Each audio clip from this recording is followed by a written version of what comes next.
أحد أوجه الهند الحضارية ومعلم يفتخرون فيه الهنود محلياً ودولياً، جامعة الهند للتكنولوجيا Indian Institute of Technology. هذه الجامعة غيرت مفهوم صناعة التكنولوجيا محلياً وعالمياً.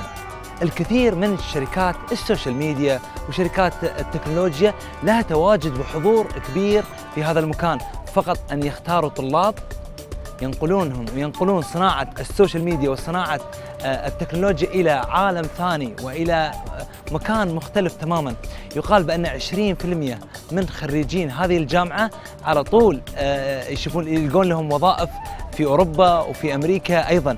هذه الجامعة بدأ بنيانها وتأسست في سنة 1951 لتصبح أحد أجمل الجامعات في العالم وأقواها. الهند إذا رجعنا إلى التسعينيات كان في تعطش لصناعة التكنولوجيا، إلى أن قررت الولايات المتحدة وأمريكا بأن يستعينون بخبرات خارجية، فكان الطلب عليها بشكل كبير إلى أن غيرت مفهوم هذه الصناعة تماماً. واليوم الشركات هذه الكبيرة تعتمد على خريجين هذه الجامعة بشكل كبير، فيها حوالي 9000 متخرج منها سنوياً، واللي يسافر برا ويشوفون لهم وظائف خارجية هم أكثر من 2000 شخص عشان يغيرون هذه الصناعة الجميلة.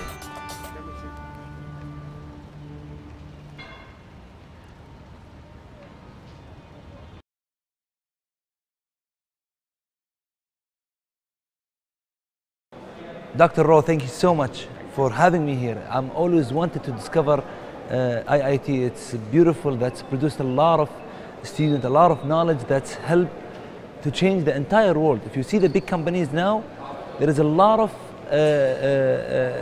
IIT graduates from there. What's the secret behind it?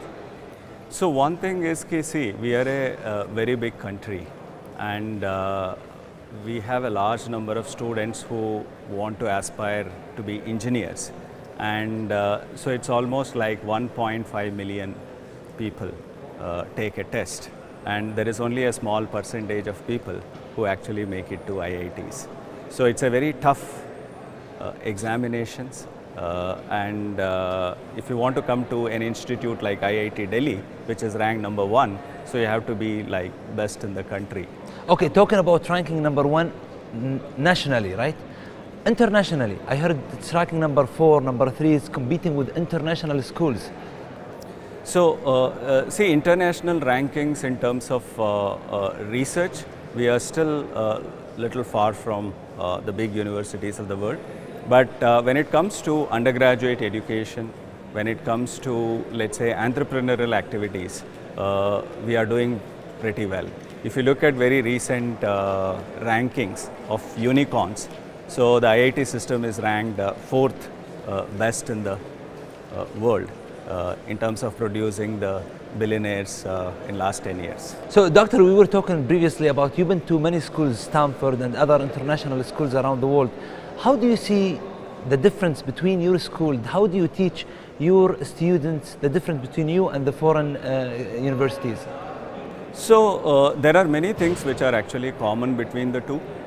Because if you look at any big school in, let's say, US or Europe, or a IITs in India, one of the common themes is that you want to produce leaders, leaders in engineering, leaders in technology, leaders in academics, and that's what is a common thing.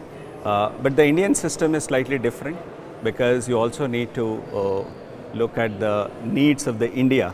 So the students have to be trained somewhat differently than many other college engineering students. Engineering. It's very interesting. If you see the 90s, there was a huge demand on IT in general in the world, especially in the United States and Europe.